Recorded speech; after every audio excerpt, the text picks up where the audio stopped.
Hello, dear viewers. We're happy to welcome you here with us. And today we have a very special guest here with us, Dan Willis from Oregon.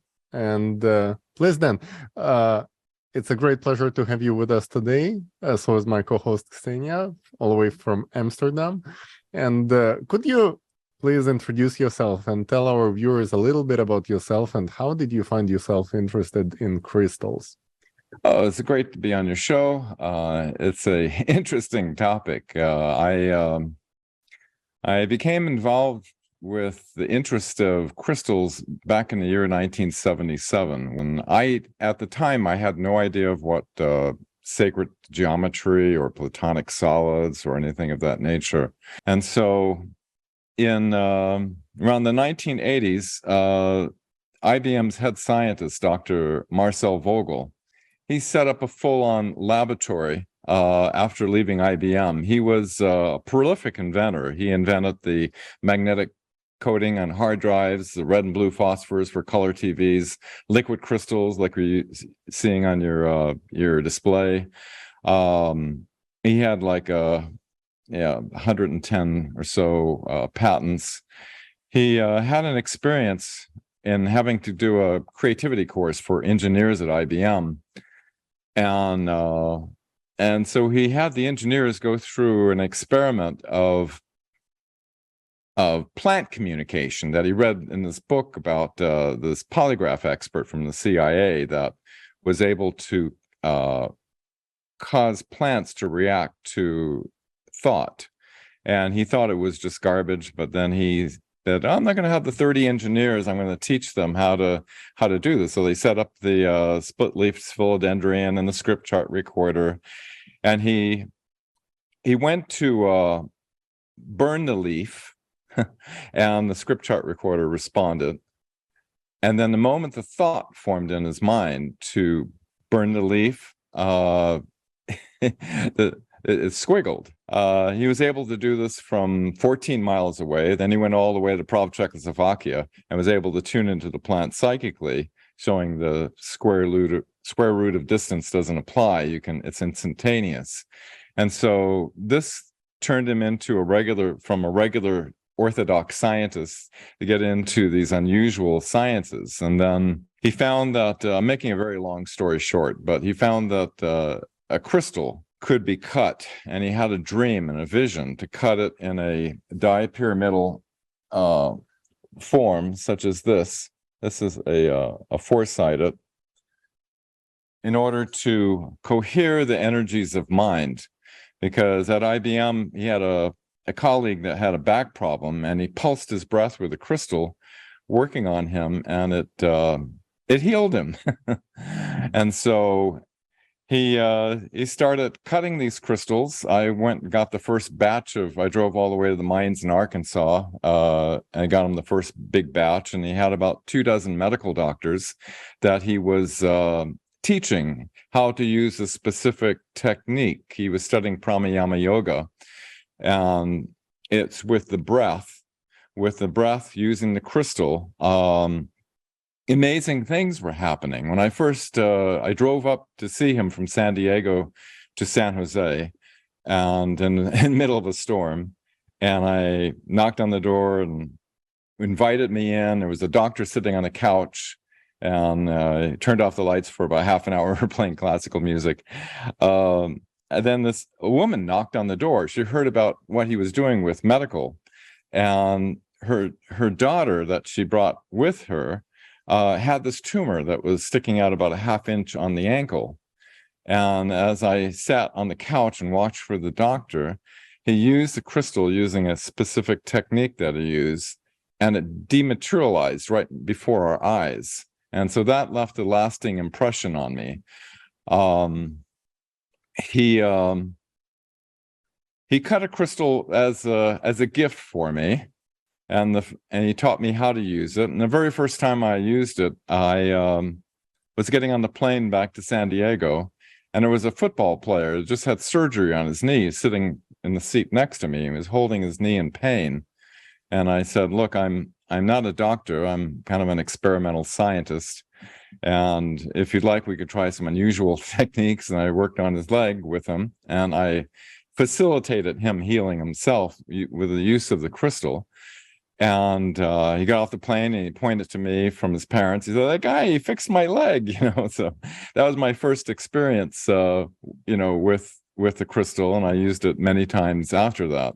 And so he started developing, more sides. He started out with a 4-sided crystal.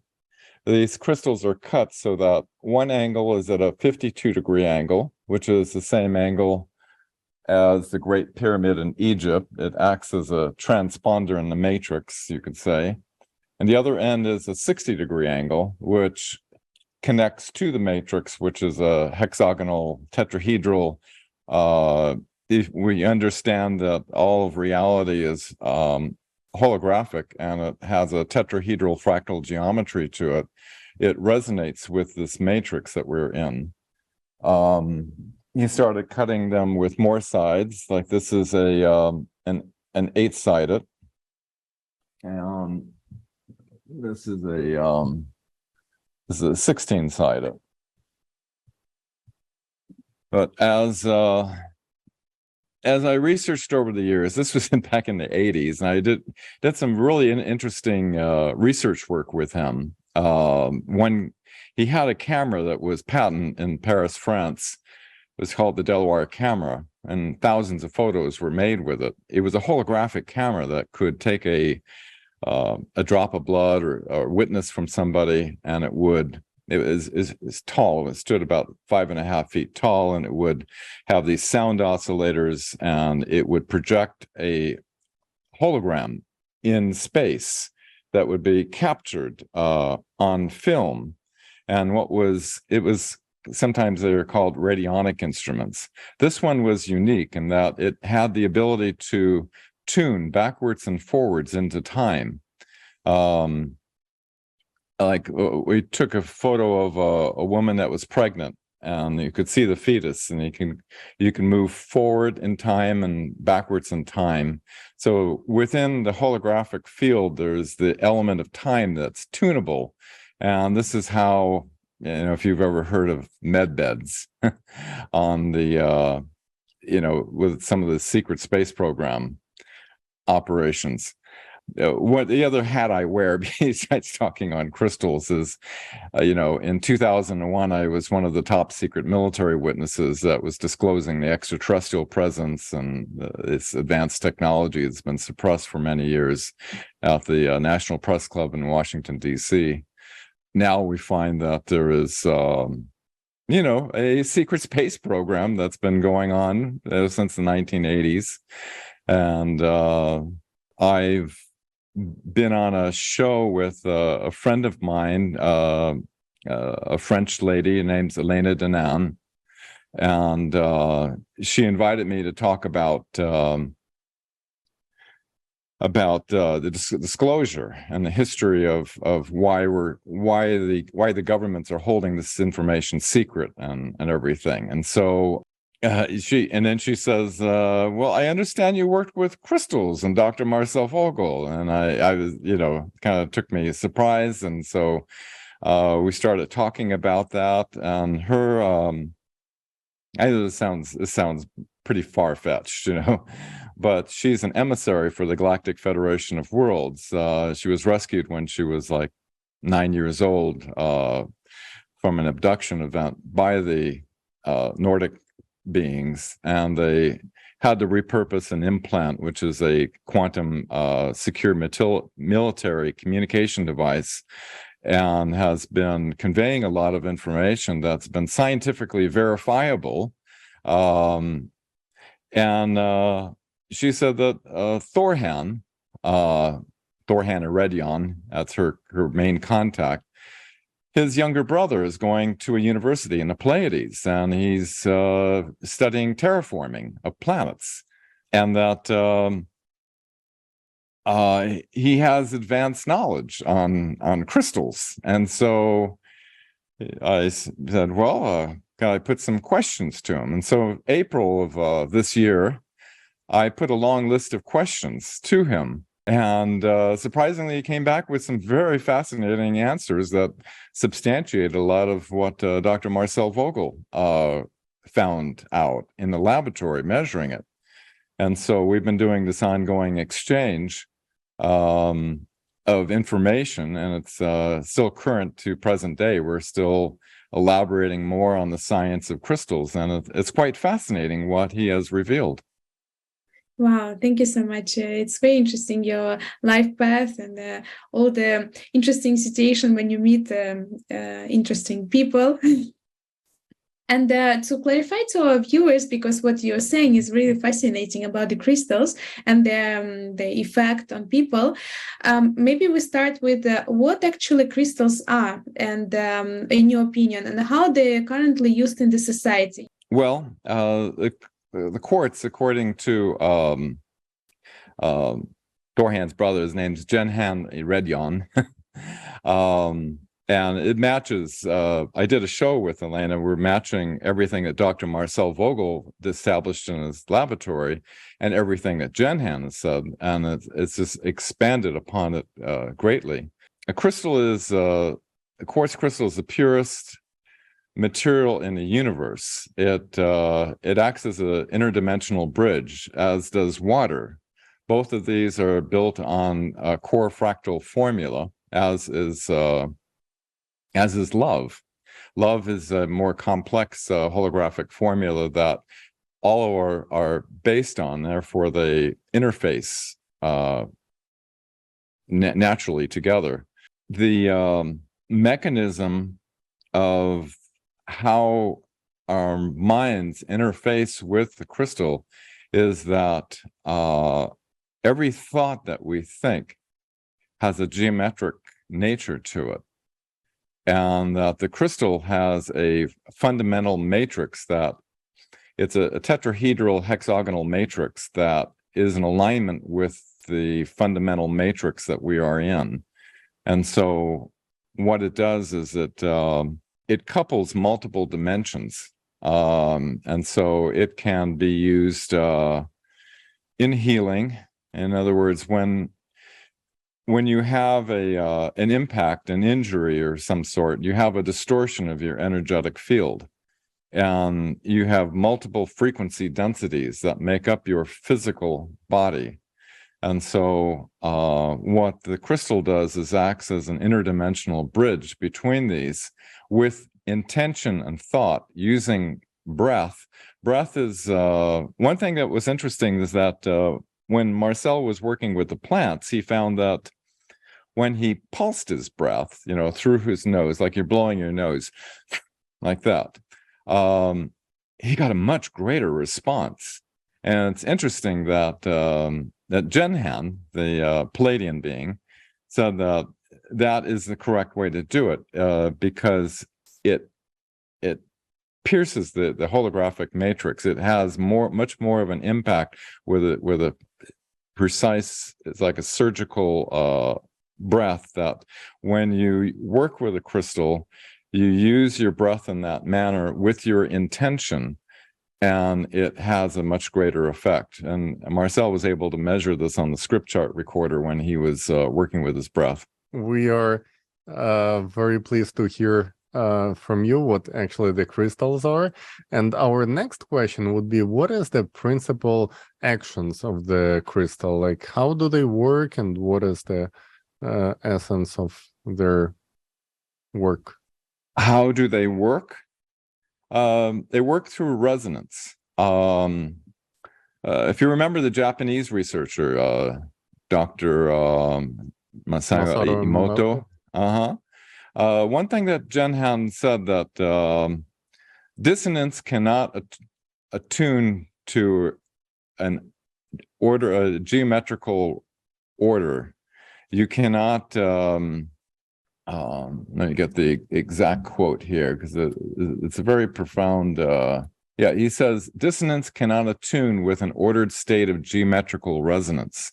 In other words, you can see that when he flash froze the water and it captured the crystallization, if you're feeling thoughts of hatred, anger, fear, whatever, the matrix does not respond to that. Because at the core of all the higher densities is love. And so when you work with a crystal, you work with love, because love has this transcending ability to allow it to transcend into the higher densities, if that makes sense. Whereas if you don't have that, it doesn't have the it has dissonance, and it doesn't resonate with the matrix. There's some interesting things that what Marcel discovered when he cut the crystal in this 52-degree angle and the 60-degree angle. He didn't know that that's what they do on the planet Era, with the Pleiadians. The 60-degree angle is like the sending angle, and the 52-degree angle, it's actually the exact degree measurement is 51.843 degrees, but we just kind of rounded off to 52 for easy speech. So this is a transponder. It transponds to the matrix, as is the Great Pyramid in Egypt. And this is all related to the golden mean ratio, which is the ratio that resonates into infinity. Well, what happens is this forms a vortex on this end, and this is another vortex on this end. And they both come together at this point, which is the convergence, forming a singularity point, and creates a vortex that opens up.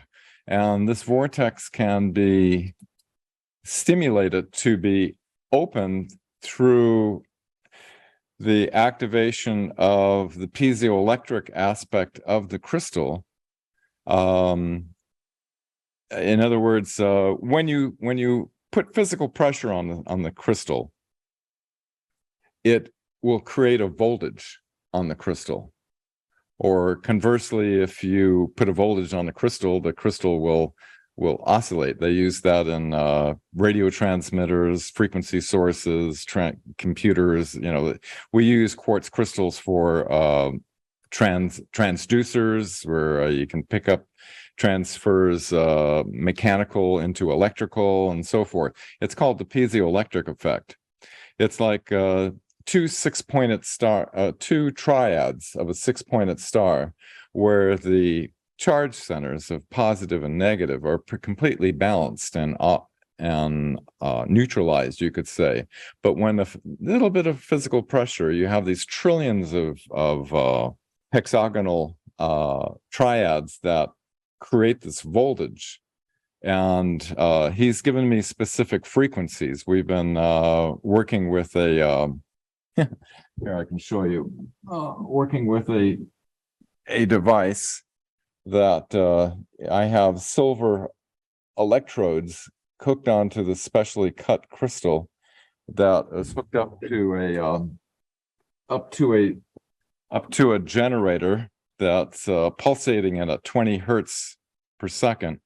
That what happens is it opens a vortex and allows you to connect into the singularity through this vortex. You can also do it with your hand and with breath and physically squeezing, but this is a little more advanced application. Wow. So fascinating. And you mentioned that about Masao Emoto, the water experiment, and that the crystals in basic terms is water. What is crystal in terms of information? Is information written within this crystal or on this crystal formed under the influence of information? Or could you elaborate on this? What do you mean? You're talking about imprinting information into the crystal as information storage? Mm-hmm. Yes. Oh, okay, good. Yeah, that's very important. The crystals, like water, you have a glass of water, it will mirror the environment, as you know. And with a crystal, it will pick up influences, especially if you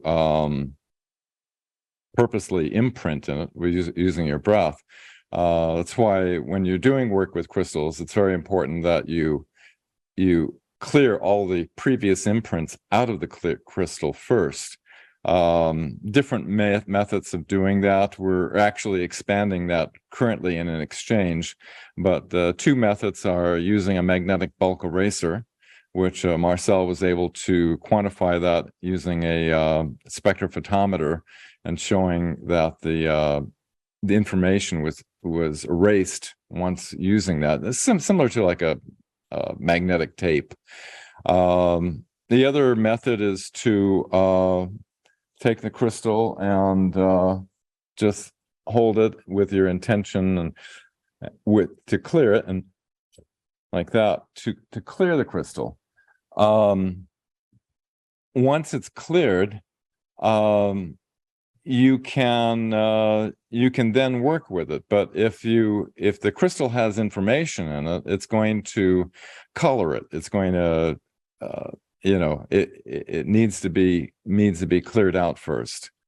Stanford University was able to take a crystal. This is back a long time ago. They were able to put an image in 3D of the Mona Lisa into it. So the crystal acts as an information storage device, but it does it in ways that are way more advanced than we know. Yeah, so crystals grow naturally in the natural environment, and once it's growing, what kind of how does the environment influence its structure and the way it's being formed? Well, as a crystal grows in nature, it will grow with 6 sides, and it will grow. Every angle on a natural crystal is exactly the 52-degree angles. And the quartz grows in caves, and it's it's made up of silica and oxygen. And the crystals have actually a vortex that runs through them. That's why the crystals are left-handed or right-handed. You can tell by the facets if it's a left-handed or right-handed crystal. But that's the standard crystallography information. I hope that answered the question. Yeah, absolutely. It's very interesting. And as you said, they are able to receive the information from the people, but are they capable of transmitting this information to another person? And if yes, then how exactly is it being done? Well, when you consider that everything is quantum entangled, and when you use a crystal, crystals have been used throughout time. It was used, going back to Atlantis. You've got Indians use crystals. In India, they used crystals. Shamans, druids, people use crystal balls for scrying. Egypt used crystals and with the burial practices and putting it in their crystals in the eyes of the people that they were connecting with after they died. I mean, there's a long history of using quartz crystals that all have this folklore behind it. When you connect with the crystal, since it has this ability to, I guess you could say, amplify the thought. So when you say, if you're going to be thinking of somebody and you want to send them a thought, when you think of somebody, you're attuning to their resonant frequency. And so when you think of them and you hold that thought and you use a crystal with that, it can act as kind of like a little antenna to amplify that thought. Wow. And does actually the crystal transmit information only to a person directly in this proximity, or it can be also, like you mentioned, that the person can just think having a crystal and in the independent direction transmit the message? for example, we have a crystal, right? And we have a person who's like in a direct proximity right next to this crystal. Will this person be able to connect to the crystal better than the person that's far away, for example? And if somebody's, for example, is located far, far away physically from this crystal, will they still be able to connect, receive, and transmit information that is stored in this crystal, or like physical proximity plays a role here? Well, there's a certain field that the crystal is at, which diminishes rapidly. It depends on which way you're using the crystal. People can sense crystals. When I was at the mines in Arkansas, there was this blind person, and he was getting crystals, and he was saying, I want the one over here, that's down. Some people have a high sensitivity to the crystals, and they can sense and they can feel them. Not everybody, like the owners of the crystal mine. He says, I only feel them when they cut me. So, as far as long distance is more of your conscious intention to link to the crystal and do it like that, if that answers the question. Yes, it's answers. So, and how the information of the crystal can be erased or overwritten. You mentioned that by looking and intensifying your attention to the crystal, you can erase the information. Is it true? And what is the process for erasing or changing the information in the crystal? And also you mentioned some tools that can be used. And how do you actually verify? Is there a way to verify that information has been successfully erased? Or is it just like more of an intention thing that based on... Keep in mind, this is an advanced science that is an ancient science, but what Dr. Marcel Vogel was doing, he was the first scientist of his caliber that was working in this area, which the other scientists, wouldn't touch, because it's like this is the woo-woo land, of science. He was able to use a spectrophotometer, but that was more with using water. We could find that when we pulse the breath with water, the valence bands would change. With the crystal, there's technology that we don't quite have, and I'm working on that with this off-planet being. In fact, that's the next thing we're going to be doing, is working on different advanced ways of being able to scan a crystal and be able to erase the crystal. But pretty much it's using the magnetic bulk eraser on the crystal, and which is a electromagnetic, like something that's used in erasing videotapes, of the old VHS tapes and things like that. Or using your intention and with the pulse breath to clear it, holding the crystal like this, is the two most popular. I mean, there's other people have things, about putting it in the moonlight and doing this and that. They have all these different things they talk about, but actually, according to both Dr. Marcel Vogel and Jen Hanny Redround, not every one of those works effectively. So it's mainly with attention of a person you can clear the crystal. Is it correct? Yes. Interesting. The power of our attention, right? Can do magnificent things. And do actually in the nature exist working and non-working crystals? And what working and non-working crystal depend on? What makes a crystal working and another crystal not working? Oh, well, crystal's always working. And it works through geometrical resonance, because it's the structure of the crystal, the tetrahedral lattice structure, is in alignment in multiple dimensions. some of our friends that are upstairs, they have the crystals in their ships that allow them to be physically manifested in multiple densities at the same time, because the crystals are interdimensional bridges, and they are physically manifested in multiple densities at the same time. That's why they're interdimensional bridges. And could the shape of the crystal be affected, so then it becomes non-working, or regardless of the shape, it will be still working crystal? Oh, very much so. Very much so. The shape of the crystal is critical, and something that Marcel didn't know about. He started out, as I showed you, a 4-sided crystal, and then he started 6, 8, and people have gone up to crazy number of sides, 96, whatever.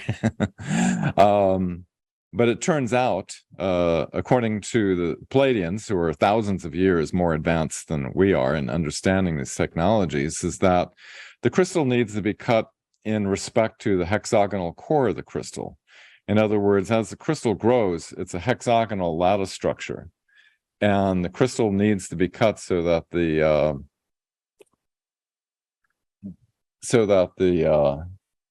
6 sides, so you can see that's like hexagonal, and that this side needs to be exactly 60 degrees. The obelisks are all the Egyptian obelisks are at 60 degrees. It's just kind of interesting.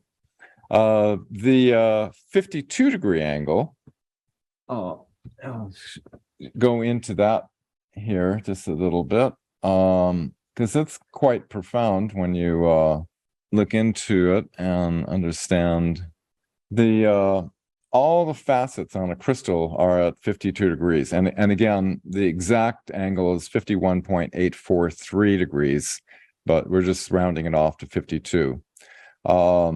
This is the exact angle of the Great Pyramid in Egypt. And if you look at the relationship of the golden mean ratio, 1 to 1.618, the golden mean, you can see there's a direct relationship of this 52-degree angle to the golden mean ratio, which is the ratio that goes into infinity. Victor Schauberger did the mathematics of a hyperbolic cone that represents the curvature of space-time. If you were to slice this at a 51.84 degree angle, it comes out with a golden mean egg. In other words, the oval is 1 to 1.618, or a golden mean.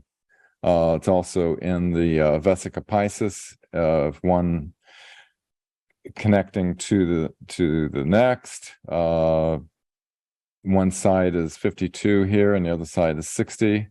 And so you have this resonance that acts as a transponder in the matrix of this 52-degree angle that's on one side of the crystal, which comes naturally as crystals grow. But when you cut them so it's double terminated like that, it creates this 2 vortices that come together and creates a phase conjunction node that opens up a vortex that allows you to and do some incredible work with consciousness and affecting the matrix.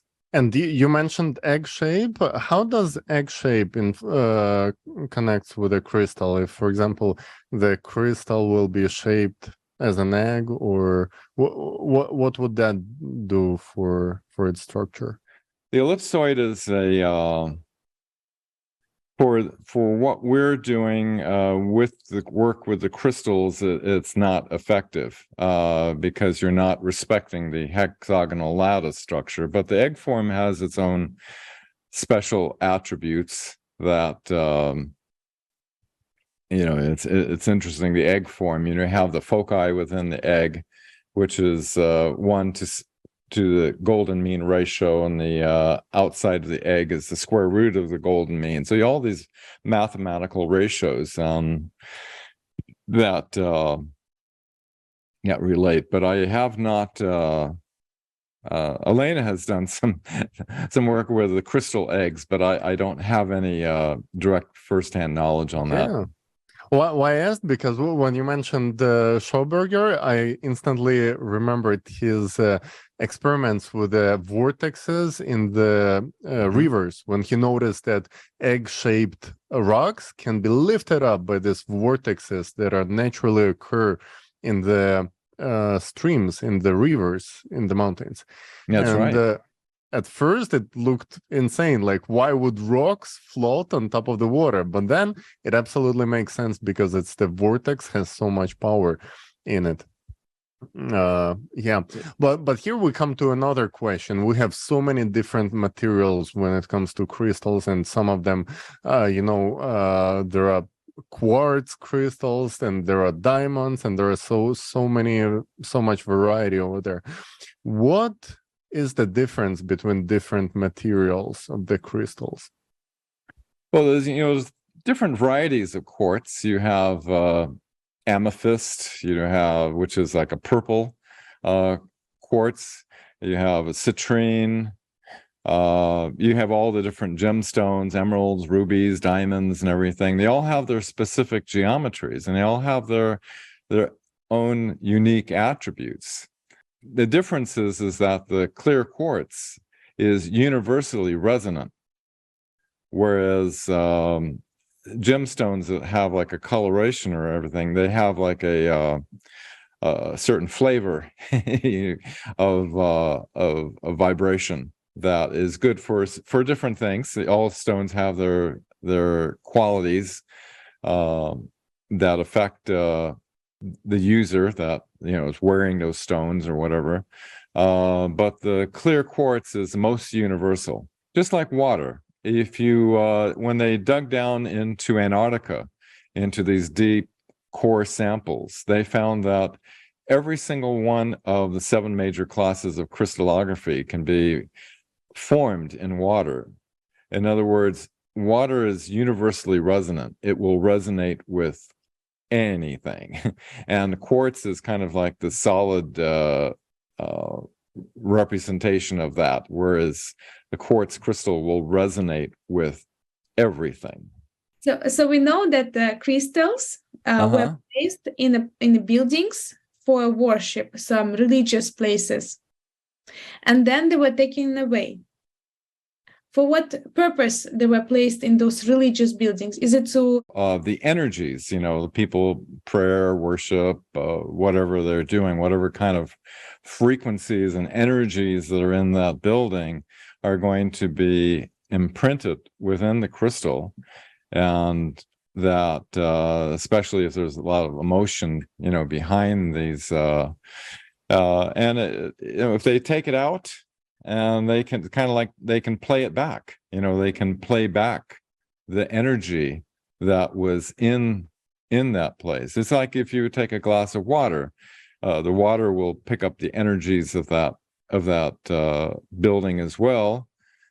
You mentioned that crystals accumulate energy, right, and information.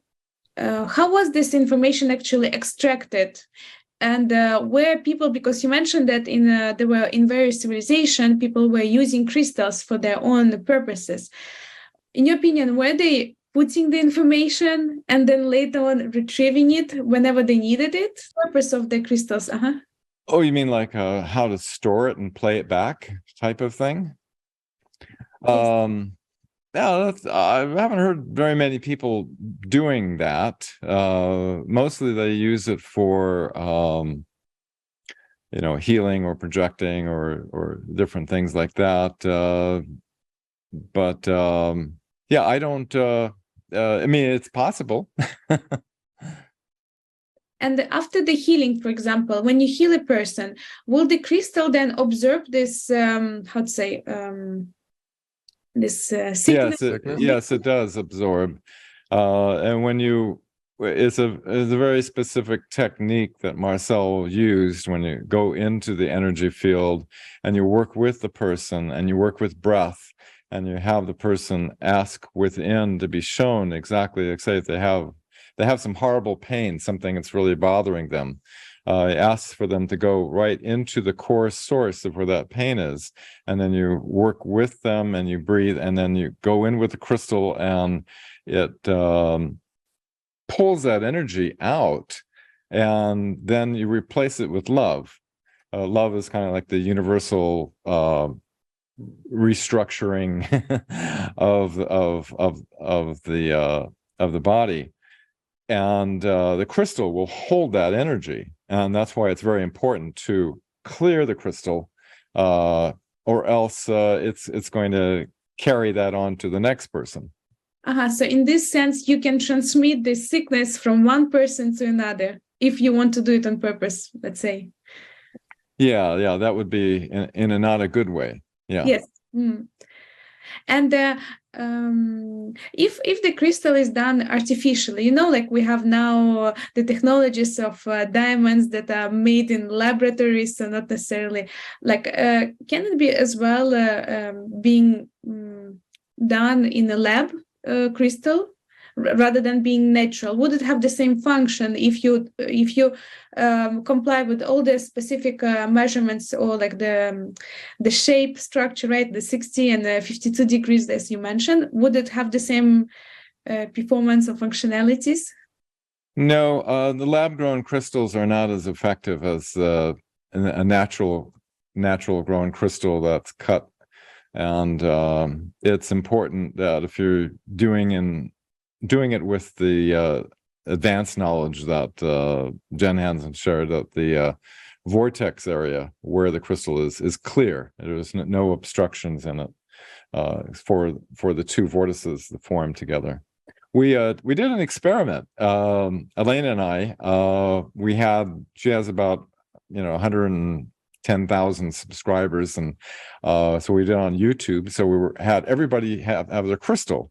And so we did a visualization of a positive timeline on the planet Earth. In other words, all the people doing crimes against humanity are all brought to justice. The new technologies are released out, a very happy, celebrative vision, of the future timeline. And so we had everybody do this vision, and then we had everybody take their crystal, and at the same time, everybody pulse with that vision into the crystal. And when that happened, are you familiar with the Schumann resonance? Yeah, the Earth ionospheric resonance. There was a reciprocal relationship between the minds on the planet and they call it the Earth brainwave. It spiked at the moment we did that. And I talked to Jenhan, and he says, yes, him understanding how to terraform planets, he intimately knows the relationship of a planet and the consciousness, and that and he just said, yeah, we cause the Schumann resonance, the spike, because it's known in scientific research that the square root of 1% of the population of the planet, which is now over 8 billion people, which is less than 9,000 people, is the square root of 1%, can affect, it's the starting effect to on the morphogenic field that we're all connected to. And so when you're using a crystal, it amplifies that. And so we had a bit of an effect. Wow, amazing. It's the same as we looked at some information sources like the power of attention, right? How much a person can actually influence with just meditating or putting their thoughts into specific, let's say, I don't know, stream. And then this would be actually the result of it, either starting to learn piano without actually playing, but actually visualizing that they are actually playing piano. They can actually perform much better than those people who were performing and doing some exercises from the beginning. So it's very interesting how the power of attention works. But I guess with the help of crystal, you can amplify it even more and do really this significant effect on planet Earth, and to make yeah. We're very powerful. We don't need a crystal. We're always creating every moment, and the crystal is just a tool to augment the powers within us that can affect. And the more people become aware of the creative powers that we have, the more we can affect our reality, our timeline, and every mind is connected to. We're like a fractal, each one of us, of a larger mind. We see this in hive mind consciousness of birds and bees, and they all act as one. We're similar in that way, in that we have a collective mind on this planet that's all linked. And the crystals, because they're grown on this planet, are intimately linked with what's called the planetary matrix. And this planetary matrix is linked to all beings, and because of our bodies, we're born on this planet, and our bodies resonate with this planet. If we were on Mars, if we use a crystal on Mars, it doesn't work on Earth, but the crystals that grow on Earth work to connect to this planetary matrix that we're in. Oh, very interesting. And just a side question, you mentioned that the guys from upstairs, they're also using crystals for their spaceships and so on. Where then do they take those crystals? Is it from the planet Earth, or do they create by themselves with their advanced technologies? They create their own crystals. You can imagine, we're quite primitive compared to them. They have an advanced understanding of science. I can share a few notes. You can find all this information. I did a website in honor of Marcel. If you go to marcelvogel.org, sure. This is Elena, this is a simulation, very, very close of what Genhan Redrion looks like. We're continuing this communication log all the way from April this year. It's now over 60 pages long of information. Some of the fundamentals, he says, this is his words, by the way. The core holographic structure of quartz, the purest material in the universe, is based on the same core fractal formula than water, and both are interdimensional bridges. He says the tetrahedral geometry is the core fractal formula. It's a secret to the universe, this tetrahedral fractal geometry. And they use crystals in these med beds that can age reverse you back in time, like they used in the 20 and Back secret space program. When we think, we generate geometrical thoughts. Water, you can see all the major classes of crystallography can form in water. We are resonant with the planetary matrix that we're on, breath, love. This is the reason why negative dissonant thoughts cannot transfer in the matrix, like Dr. Emoto's work has illustrated with water. Holographic geometry of matter, energy, and light, they're all interrelated with each other. Then we went over the 52-degree angle. This is Dr. Marcel Vogel in his laboratory with his electron microscope. This was the image that he got in the middle of a dream, how to cut the crystal, like the tree of life in the Kabbalah, a dipyramidal type crystal. It's